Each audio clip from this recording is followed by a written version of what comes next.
lo que venía ocurriendo en Palacio de Gobierno, de acuerdo a fuentes de 2022, pero está con nosotros Anaí Durán. Anaí Durán ha sido ministra de Estado en la cartera de la mujer de este gobierno, el gobierno de Pedro Castillo. Ha sido militante de Nuevo Perú, es más, fue ministra y a la vez era militante de Nuevo Perú y es una mujer de izquierda.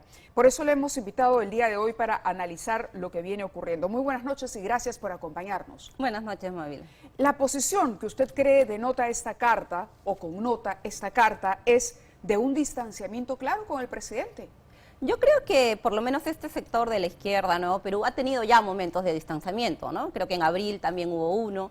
Ahora también hay un tono... En abril, cuando se inmovilizó la población. Exactamente, por esas fechas hubo otro... ¿Usted en ese momento qué cargo tenía? Yo ya no estaba en el Nuevo Perú. Yo ya me no retiro, estaba, pero sí, estaba en la marzo. asesora de la presidencia del Consejo de Ministros. Sí. Entonces han habido distintas pautas, creo. Yo creo que es una carta legítima, efectivamente. Me hubiera gustado que le hable más a la población, justamente son representantes de sectores de la población, y creo que algo que adolece esta crisis profundamente es una desconexión con la ciudadanía, ¿no? Es, como bien dicen, un tema institucional, lo están tratando a ese nivel. Yo esperaría de congresistas que vienen de sectores de izquierda, que representan, en teoría, a sectores populares, poner un poco más énfasis en eso, ¿no? En cuáles son esas preocupaciones de la ciudadanía y cómo resolver esta crisis con la gente, no solo en las alturas, porque no es un tema de que ya estos se enfilan a la vacancia, ya tenemos los 87 votos, o sea, a eso se está reduciendo una crisis que es profunda y sistémica. Entonces, ahí sí me parece que adolece bastante esta posición, sin dejar de ser legítima. ¿La comparte? En general, sí, yo creo que hay que compartir esa interpelación al presidente a llevar a cabo esas reformas. Eso quiere decir que usted, ¿no?, también considera que el presidente es corresponsable de esta crisis institucional, como se menciona en la carta, y lo exhortaría a tomar en cuenta estos 3 puntos: evaluar el desempeño de los ministros, fortalecer la policía para que se detenga finalmente a los prófugos y se respete y vele por la independencia del sistema de justicia? Mire, en primer lugar, yo creo que esta crisis no es de Castillo, no empieza con él, ¿no? Entonces sí creo que ahí tengo una diferencia grande con esa carta. La democracia no está en riesgo ahora desde julio del 2021, venía en riesgo desde el 2016 y en riesgo y en descomposición, ¿no? Ha sido una seguidilla de eventos que han ido descomponiendo un régimen, que han ido alejando a la ciudadanía de la política. Tenemos reformas políticas pendientes. Entonces, en esa parte sí creo que no podemos caer en el cortoplacismo ni en las salidas cortoplacistas, ni en soluciones que se limiten a lo institucional, al arreglo, a la componenda, a la maniobra. No, yo creo que es momento de abrir justamente la cancha, y eso quizá hubiera esperado, como digo, sin dejar de merecer. Me imagino que otro, se ¿no?, refiere a las grandes brechas que hay en el país, a las desigualdades, a la falta de presencia o a la ausencia del Estado allí donde debe estar, precisamente para llevar bienestar a los pobladores que han quedado relegados. Eso lo puedo entender, pero también tenemos un problema a corto plazo que tiene que ver con la situación judicial del presidente. El presidente hoy está siendo investigado por la Fiscalía y su actitud más bien ha sido renuente y de crítica. Aníbal Torres, de quien usted fue asesora, ha sido muy crítico y ha acusado de vacadora a la fiscal de la Nación. ¿Comparte usted eso? Yo creo que es un momento justamente de crisis sistémica que se expresa con más fuerza en este momento con la elección de Pedro Castillo, donde yo creo que sí hay una articulación entre estos elementos, ¿no? El primero, el sector que dice que hay fraude, que desconoce este triunfo, que ya venía expresando esa descomposición del régimen. Luego, con estos sectores del Congreso que han dicho desde el primer día vacancia, que no han esperado las acusaciones fiscales. Y segundo, con este tema fiscal y de la justicia, que efectivamente hay un viraje, ¿no?, importante. La misma fiscal que en el 2010, en 2009, no quería investigar a un presidente en funciones y que ahora es congresista, sí dice que sí se debe investigar. ¿Le parece bien usted lo que ha hecho la fiscal? Yo creo que ese tipo de cambios deberían haberse hecho en un marco más amplio, correcto, ¿no? Correcto. En el marco de un cambio constitucional integral, que es algo además que hemos venido pidiendo varios sectores de la población hace tiempo, porque lo que estamos viendo ahora mismo es que nadie respeta la Constitución, de que se rifan artículos para interpretar y que seguimos abondando la crisis. Esa reforma que usted propone es una reforma como, por ejemplo, ejemplo, eliminar el artículo 117 y que a partir de ahora los presidentes puedan ser denunciados e investigados por corrupción? Lo que yo propongo es que se abra un debate nacional, que la ciudadanía intervenga, que diga si quiere o no quiere investigar a su Pero presidente eso en supone funciones, o si quiere un en este régimen... momento que hacer una consulta popular. Exacto, o un régimen parlamentarista. A lo mejor definimos que sea el Parlamento el que ponga y saque presidentes, como pasa en Inglaterra. Pero eso es una reforma de largo tiempo. Pero eso pasa por una reforma constitucional integral. Claro, pero no soluciona el problema que tenemos en este momento, que sin duda es un problema que ya está teniendo consecuencias. Le digo esto porque, a ver, el señor Torres y los consejos de ministros descentralizados en su momento se vieron como una campaña que el señor Castillo no entendía ya había terminado. Igual que el lado que ha defendido el fraude, tampoco entendieron que el señor Castillo ganó las elecciones. Pero esta campaña continuó y el discurso de Aníbal Torres era un discurso sin duda divisionista. ¿Usted era asesor en ese momento de Aníbal Torres? Sí, y yo comparto ¿Y usted compartía los discursos estos? O sea, comparto la propuesta de acercar al Estado a la gente. Tú justo has dicho eso, ¿no? Hay que acercar el Estado a la gente, y otra cosa era hablar de los blancos, de la élite, de los ricos versus los pobres, de los blancos versus los castizos. Bueno, tenías también a Mari Carmen Alba hablando de los blancos y los indios. Pero porque Mari Carmen lo haga, lo que me no refiero, lo hizo bien, Mávila, ¿usted se justificaría? No, no estoy justificando, pero lo que me refiero es que somos un país que enfrenta múltiples tensiones y divisiones. Entonces, pretender que estamos en un mundo ideal no es real. Entonces, más bien tenemos que ver cómo acercamos estas partes que están tan confrontadas, que están encontradas. Se han roto todos los puentes, todos los poderes del Estado están enfrentados. La fiscalía con el Poder Judicial es lo último que hemos tenido ayer. Entonces, ¿cómo hacemos para salir de ese desentrampamiento? Correcto, ese es un A mí problema. me parece que hay un tema de fondo ahí. En eso le doy completamente la razón. Hay un tema de fondo. El país requiere un cambio estructural. Pero hay algo que nos ha reventado en la cara y que es innegable. Un presidente, como dice la carta, con demasiados indicios de un entorno que ha cometido delito. Demasiados, al margen de que las otras fiscales o los otros fiscales no hayan investigado a los presidentes, no hayan sido investigados, no tenemos por qué estar condenados por la historia, ¿no? Ojo que hay presidentes que también renunciaron por menos. La investigación de Pedro Pablo Kuczynski lo llevó a la renuncia, por ejemplo. Hasta el momento no hay una acusación formal o no hay un proceso judicial en marcha. Hay un tema de vergüenza que se le reclama al presidente cuando tiene un entorno tan cercano y tan metido con tantos indicios. ¿O usted cree que el presidente es inocente o que ese entorno es inocente? Yo creo que el tema del entorno, efectivamente, ahí tendría que investigarse, pero el tema de un presidente legítimo, elegido por voto popular, debe enmarcarse en lo que dicta la Constitución en este momento. La Constitución que está vigente, que es la Constitución de 1993, la pregunta, que varios queremos cambiar. Bajo esa Constitución es que a otros presidentes se les ha vacado, ¿no? Bajo esa Constitución del 93. Pero la pregunta es, este problema que nos revienta en la cara, no solo de corrupción, sino de pésima gestión con consecuencias fatales para la economía, y de eso podríamos hablar también en otro momento, nos condena a tener, o este artículo de la Constitución nos condena a tener un presidente por el resto de lo que queda, los 3 y pico, casi 4 años más, a alguien que no ha demostrado capacidad para elegir, rodearse de un mínimo entorno con probidad. Pero, Mávila, esa es tu opinión. ¿Por qué se va a imponer a la opinión de otros ciudadanos? No, le pregunto, todos los ciudadanos. ¿usted cree entonces yo que creo no? Que ¿Cree que el presidente ha elegido bien a sus ministros? ¿Cree que ha elegido bien a sus asesores? Hoy hay varios para responderte, ¿no? Más allá de lo que yo piense, opine, de que tal asesor me gusta o no, lo que yo quiero señalar, y creo que hay que enfatizar, es que este no es un tema coyuntural que se resuelva con la salida de Castillo, me explotó en la cara la corrupción. Una corrupción que ya existía, o sea, no empezó con Castillo, por favor, ¿no? Y el tema de la evaluación de la gestión también lo podemos hacer. Entonces, estamos condenados los peruanos. No es que estemos condenados, es que estamos condenados a respetar la ley, porque si no, ¿qué pasa, no?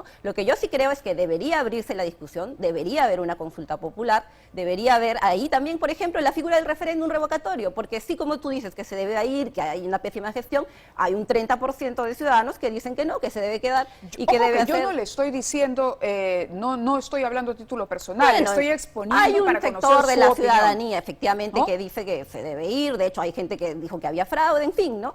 pero ¿cómo resolvemos esto de una manera democrática? Porque yo creo que así estos congresistas que están impulsando, estos sectores que están buscando sus 87 votos desesperadamente, logran el objetivo de sacar al presidente, esta crisis no se va a resolver, el siguiente presidente no va a tener legitimidad ni va a tener estabilidad el país. Entonces, ¿cómo hacemos para, por fin, asumir que esta crisis es muy profunda? ¿Y Castillo es la alternativa para darnos esa estabilidad? Yo creo que él también tendrá que poner ahí de su parte para ver cómo abre el juego, y yo creo que ahí sí hay que criticarle que esté bastante pasmado, ¿no? Yo creo que, por ejemplo, el impulso que le dio al proyecto de reforma constitucional, que lamentablemente se archivó, hubiera podido trabajarse mucho más, ¿no? Y trabajarse con la ciudadanía, con los sectores populares, ¿no? Ojalá pero que se pueda ese hacer. proyecto ya no está más en la agenda, por lo menos no en este momento. Pero no está podría más. estar. Lo que está presente y lo que tiene que resolverse en breve en el Congreso es una denuncia que ha hecho la Fiscalía, donde los indica él claramente y con más de 100 elementos probatorios como el cabecilla de una organización criminal. El líder de una, no le digo casi, el líder de una organización criminal. Entonces, en aras de respetar esa institucionalidad y en el marco de la ley que usted dice que es una ley que nos marca a todos, esa ley no debería regir también para el presidente. ¿Por qué los ciudadanos debemos ser respetuosos de las normas y el presidente no debe pagar por los delitos que comete? Pero lo pagará cuando la justicia dictamine. Hoy ya estamos también en el momento de que hay que probar la inocencia, como ha dicho una fiscal, ¿no? Entonces yo creo que hay un momento de mucha politización, de mucha polarización. No vamos a cerrar los ojos de que también la justicia se está politizando. Yo creo que ¿Usted lo más... cree que la fiscal es vacadora, como dice Aníbal Torres? No usaría esos términos, pero creo que sí hay una diligencia y una orientación en bastante de lo que ha actuado, ¿no? Ojo que la fiscal de la Nación es la titular del Ministerio Público, pero hay todo un equipo de fiscales trabajando debajo de ella, ¿no? Trabajando con ella, y hay un equipo de la policía que ha sido hostigado permanentemente. Y ayer la presidenta del Poder Judicial ha dicho que también uno de los fiscales está presionando al Poder Judicial. Correcto, pero no estamos hablando de todo, estamos hoy hablando de la situación de quien representa a nuestro país en los foros internacionales, de quien encarna hoy a la nación y ostenta el poder. Y el poder es una herramienta, muy útil para encubrir la corrupción y las irregularidades, ¿no? Lo hemos visto en el pasado. Y justamente por eso, yo creo, por esa magnitud, por esa situación, es que debemos, como digo, e insisto, y voy a seguir insistiendo, a tratar de resolver esta crisis lo más seriamente y lo más ampliamente, involucrando, porque hay un actor que está ausente en todo esto, ¿eh? Es el pueblo, la ciudadanía, no es una crisis que esté en la base, ¿no? Y creo que ahí, justamente para volver a la carta de las congresistas, yo hubiera querido que se dirigieran más a la ciudadanía que a estas instancias que están... Es interesante, me acaba de dar pie usted cuando dice yo le pediría a la ciudadanía, el pueblo, ¿no? El pueblo, los ciudadanos, los miembros de esta sociedad, los peruanos en general. Los peruanos en general creen que el presidente, la mayoría por lo menos, cree que el presidente está comprometido en casos de corrupción. La mayoría de los peruanos considera que el presidente no se pone a disposición de la Fiscalía para aclarar su situación y menos rinde cuentas a la población. La mayoría de los peruanos quieren un cambio y ese cambio que piden se empieza a notar. El presidente ha sido abucheado en Tacna, en Arequipa, recientemente en el Cusco. Hoy se registraron imágenes del presidente del Consejo de Ministros, Aníbal Torres, en la Universidad Ricardo Palma. Escuchemos lo que le dicen los jóvenes estudiantes de esta universidad esta tarde a Aníbal Torres. Gracias. ¡Corrupto! ¡Fuera, corrupto! Dicen que va todo el pueblo, ¿qué pueblo? ¿Qué pueblo? Bien, a continuación. ¿A dónde se va todo lo que dice de minería? No lo saben invertir. No saben ni siquiera administrar bien el dinero. Una foto. Tanto de salud. ¿A dónde se va la inversión de salud? Los alcaldes asistentes. Queremos invitar. ¿Dónde está? Dime. Por favor, joven. Una vergüenza, de verdad. No entiendo por qué la universidad deja que ese tipejo, porque es la verdad un señor, entre a nuestra universidad. La verdad no sé quién los habrá invitado, pero no se merecen estar acá en la Ricardo Palma. De acuerdo. En San Marcos lo recibimos muy bien al doctor Aníbal Torres. Es un gran profesor, lo queremos mucho y lo respetamos y no le decimos tipejo. ¿A alguien que le llama miserable al cardenal? Mira, ahí creo que lamentablemente la relación se deterioró mucho entre la Iglesia y el Poder Ejecutivo, ¿no? Y yo lo lamento porque creo que en otros momentos la Iglesia jugó un papel importante y en este momento no, y vuelvo a mi punto de que está la crisis que ya esos organismos que generaban consenso no lo generan, incluida el Acuerdo Nacional, incluida la Iglesia. Entonces, ¿qué hacemos para salir de eso? Vuelvo a mi punto, salidas de fondo, con la gente y no sin ella. Con esa gente que está en contra del Premier, que tiene las cámaras, que los pasan en todos los medios, y también con la que no está en contra y con la que quiere cambios de fondo. Entonces, hagamos ese esfuerzo. Cada vez son más. El tema de los fertilizantes, por ejemplo, tiene a los agricultores en vilo. Los pequeños y medianos empresarios no encuentran soluciones. Están convocando marchas en contra de este gobierno. Petroperú no puede cumplir con el abastecimiento de combustible por la mala gestión, y mala gestión que no está desligada de la corrupción, por lo menos en el caso de Petroperú. En el caso de las compras de los fertilizantes también, 4 fracasos en la compra de fertilizantes. El presidente que prometía una segunda reforma agraria. ¿No es grave ello? Sería interesante revisar el tema de los fertilizantes. Algo debe estar fallando ahí para que sea tan profundo. Ahora, yo quisiera rescatar algo también. Yo estuve en Piura la semana pasada en el encuentro, justamente en el encuentro de mujeres rurales, ¿no?, agrarias. Y ahí el tema no era vacancia, no era el tema institucional, era un tema más bien de demandar mayores fondos, porque hay algo que sí se logró este gobierno, que quiero destacar, que es el Fondo de la Mujer Rural, que está distribuyendo en mujeres productoras más de 30 millones de soles. Entonces tampoco digamos que todo está en negativo, hay cosas que se han podría avanzado. mencionar algún otro... Y te remarco el tema de las mujeres rurales porque son las voces que están invisibilizadas en esta crisis. En esta crisis, ¿quiénes tienen pantalla? Estos chicos de la Ricardo Palma, periodistas, opinólogos, y estas mujeres, por ejemplo, que trabajan la tierra, que producen, que están buscando a mercados de exportación en Piura, en toda la macronorte, ellas lo que demandaban era eso, que por favor se resuelvan sus demandas concretas, Y usted que el dice que no le Congreso y el damos pantalla. Ejecutivo, pues yo no vi a nadie ahí. Anaí, con todo respeto, de verdad, con todo respeto a la gente de izquierda, porque de verdad yo creo que una democracia sana... Pero no me pongas como gente de izquierda, ponme No, como está ciudadana. bien, como ciudadana, pero es que yo creo que en el juego democrático, ¿por qué no podría convivir la izquierda con la Por derecha y el supuesto. centro perfectamente? Pero una cosa es ser de izquierda, de centro, derecha, y otra cosa es estar involucrado en actos ilegales. Entonces, marquemos la línea divisoria. Ahí es distinta. Usted dice, por ejemplo, hoy el Congreso tiene un problema. No sabe cómo va a administrar o cómo va a interpretar el 117. La Fiscalía ha dicho, hagan ustedes una interpretación. ¿Ha criticado usted al Congreso por recurrir al Tribunal Constitucional? Porque se les dijo, ¿no? Por lo menos varios constitucionalistas dijeron que esa iba a ser la respuesta del Tribunal Constitucional. Y lo hizo mal, porque usó además el tema de la Defensoría del Pueblo para meter de contrabando esta otra consulta. Entonces lo que sí se evidencia es una premura por destituir al presidente como sea, cuando es un Congreso que también está deslegitimado. Puede haber premura de los enemigos del presidente y de los que no aceptaron su triunfo, de acuerdo, pero se ha pasado por 2 procesos de vacancia que no, porque finalmente la vacancia tiene que ver con votos y el presidente ha sabido granjearse la voluntad de un número suficiente de congresistas que no permiten llegar a los 87. Pero esa es la política, ¿no? Tú llegas con una bancada que te respalda, o sea, yo no sé qué de extraordinario pero tiene. ¿por qué victimizarse entonces si finalmente en el Congreso no hay los números para 87 A mí no me gusta el votos? término victimizarse, Pero ¿no? él sale a decir que hay un golpe de Estado Yo y creo le que pide está- a la OEA que venga una misión. Pero es su opinión y es además una interpretación que está haciendo él y que hace un sector de la población también, ¿no? Pero un Y sector creo que- minoritario. Y creo que justamente el tema de la OEA evidencia la necesidad de que otras instancias aporten al diálogo, porque como te estaba diciendo, ¿no? Ya los organismos que generaban diálogo, como el Acuerdo Nacional,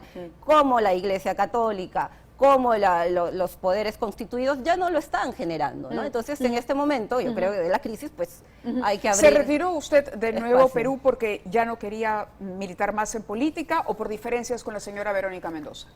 Mi retiro del Nuevo Perú sí tenía que ver con una lectura del momento político, ¿no? Yo creo que ahí teníamos discrepancias en términos de cómo situarnos en este momento, cómo seguir construyendo organización, qué sectores priorizar.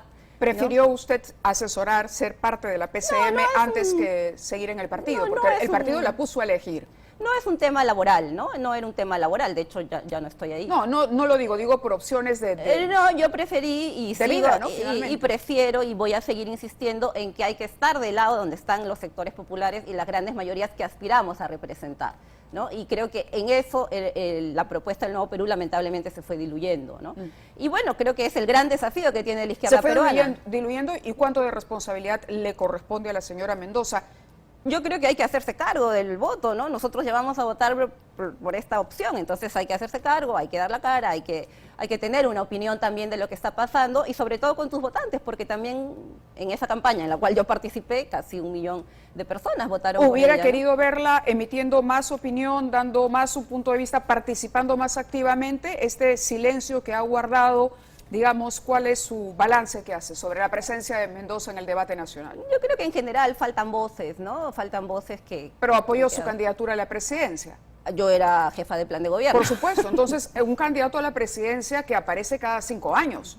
Los Sí. candidatos a la presidencia deberían asumir también la responsabilidad de la cantidad de congresistas que llevan, por ejemplo, al Parlamento. Sí, y construir liderazgo también. ¿Y cómo los participando, congresistas se relacionan con sus bases? ¿No? Yo hubiera querido que esta bancada en la cual yo participé tuviera una mejor relación, ¿no? Lamentablemente la semana de representación ya se desvirtuó, ¿no? Los congresistas viajan a cualquier lado. ¿Y usted considera este deslinde que hacen, por ejemplo, en la carta Raimundo, Sigrid Bazán, Ruth Luque, una traición, digamos, a esos principios que usted dice defender? No, yo creo que es una carta legítima, pero como digo, hace falta la otra parte, y la parte más importante, fundamental, que es hablarle a la ciudadanía, hablarle al pueblo que las eligió, ¿no? Yo quisiera escuchar eso, ¿qué salidas dan más allá de que el presidente cambie 1 o 2 ministros, que se fortalezca la policía, ¿no? Entonces, eso siendo legítimo y compartiéndolo, creo que sí hace falta ir más allá y yo hubiera esperado eso, ¿no? Y no creo ¿Está que... más del lado de Roberto Sánchez, digamos, con quien también militó en algún momento?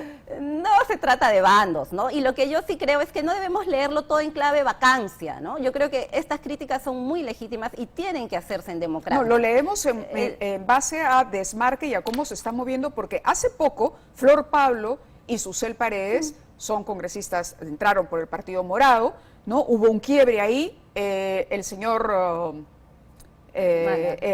Málaga está promoviendo, él está redactando la tercera moción de vacancia y por esa institucionalidad que usted defiende y porque no creían que la vacancia era la salida, Flor Pablo, Susel Paredes se oponían. Sin embargo, tomaron posición a favor de la vacancia en base a los argumentos que se fueron construyendo. Hoy sucede esto. ¿Usted cree que eventualmente podrían estos 3 congresistas votar a favor de esa vacancia del presidente? Yo creo que en el caso del centro...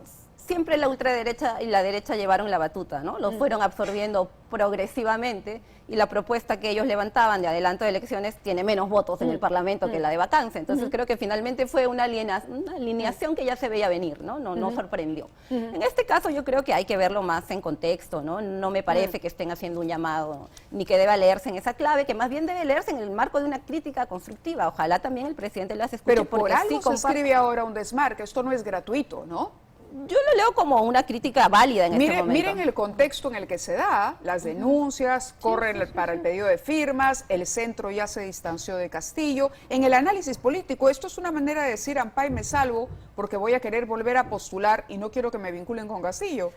Eso habría que preguntarles a ellas, ¿no? Pero usted ha militado políticamente con ellas, las conoce más que nosotros. Lo que yo creo es que están, sí, queriendo tener, como tú dices, una posición más crítica.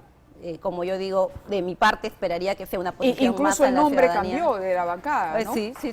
Por algo, porque no se quería quizá asociar Juntos por el Perú a... Y creo que hay un momento también de reagrupamiento en las izquierdas, habrá que hablar en otro momento seguro de eso, ¿no? Cómo se están moviendo algunos sectores más de centro-izquierda, cómo se están conectando también con los sectores populares, ¿no? Por ejemplo, Chabelita, que viene del mundo sindical, tampoco está ahí, ¿no? Entonces creo que es un momento de rearticulación también, ¿no? Correcto. Y en el lado de la autocrítica, usted que ha sido parte del gobierno, ¿qué le diría hoy usted? ¿Cuál sería el consejo que le daría al presidente? Porque tampoco es que el presidente, desde su lectura, yo siento que lo está haciendo todo maravillosamente bien, y creo que no. No, esa es una mala interpretación. Por de mi eso, lectura. entonces, a ver, ¿qué debe hacer un presidente en la situación que tiene Castillo, que llegó a la presidencia además con un porcentaje, no nos olvidemos, un voto duro bajo, que lo retaba a él a convertirse en el presidente de 30 millones de peruanos, Yo creo no que solamente de un sector? Aquí hay un tema clave, ¿no? La crisis de representación política peruana ha terminado haciendo que en cada elección la ciudadanía vote por esos personajes nuevos que irrumpen, antisistema. Yo creo que Castillo expresó eso, ¿no? Y pedir que un personaje así viniera con un equipo muy armado, muy estructurado, pues no era realista. Y creo que esa es una autocrítica que debemos hacernos como Pero ciudadanía. el que no sabe busca al que sabe. Exactamente, a eso para terminar la idea, ¿no? Entonces, primero esto, que asumamos como ciudadanía que votamos por ese tipo de personajes, de políticos, ¿no? Y que no debemos repetirlo porque traen este tipo de consecuencias. Y al presidente también, efectivamente, creo que le debe haber quedado clarísimo que el círculo más cercano tiene que ser un círculo que confíe en él, que sea alguien que conozca válidamente, ¿no? Creo que eso es quizá una de las lecciones más amargas que seguro debió aprender, ¿no? Y efectivamente, seguro ahí habrá que ver qué dicen las investigaciones al final. Si el presidente Pero decide para terminar, renunciar, ¿usted considera que es una opción legítima la renuncia? para terminar mi idea anterior, ¿no? No es solo un tema de personas y de círculo, también es un tema programático, ¿no? Yo sí, y se lo he dicho al presidente y a los ministros, a varios de ellos, ¿no? ¿Qué queremos hacer con el país? ¿Cuál es la agenda programática que vamos a poner? ¿Y hay ¿no? programa? Yo creo que en algunos sectores un poco más que otros, ¿no? En educación, En general. pero en general todavía seguimos bastante continuando. Y lo mira que el hay. tiempo que ha pasado, ¿no? Es que ha sido un tiempo también de entrampamiento, ¿no? No neguemos eso. Pero bueno, creo que es momento justamente de revisar este escenario y, como digo, insisto y voy a seguir De acuerdo. insistiendo, buscar salidas de fondo. De acuerdo. Anaí Durán, muchísimas gracias por haber estado con nosotros. Ojalá podamos volver a repetir la conversación porque es interesante tener a todas las voces y poder hacer este tipo de análisis con discrepancia pero altura. Muchas gracias. Gracias. Tenemos que ir a